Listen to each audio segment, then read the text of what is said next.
دیکھیں قرآن تو آپ بہت دفعہ ختم کر چکے ہوں گے، لیکن قرآن کو سمجھ کے پڑھنے سے جو نور آتا ہے، سرور آتا ہے.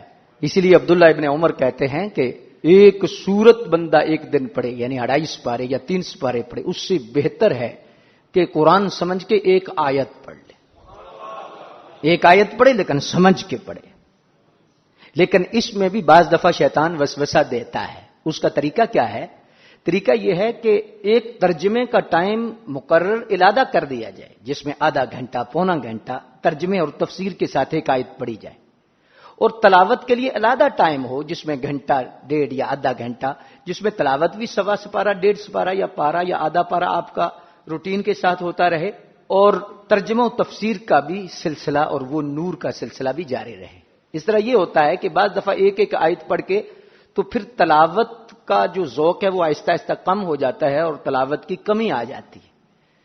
تو شیطان وسوسہ دیتا ہے کہ چھوڑو ویسے پڑھ کے کیا کرنا ہے، تو ترجمے سے ہی پڑھتے ہیں.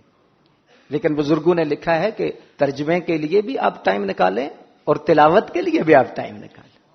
یہ ایسی کتاب رحمت ہے کہ اس کو تو ہاتھ لگانے سے بھی بہت اجر ملتا ہے.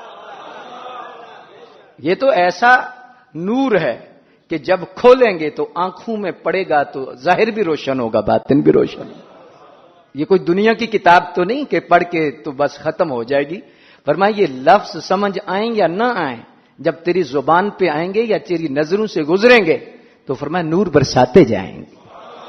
اللہ کی رحمتوں کا نزول تم پر بار بار اترے گا. اس لیے قرآن شریف کو ہاتھ لگانا بھی عبادت ہے، اس کو دیکھنا بھی عبادت ہے، پڑھنا بھی عبادت ہے، سننا بھی عبادت ہے. تو عمل تو نور علی نور ہے.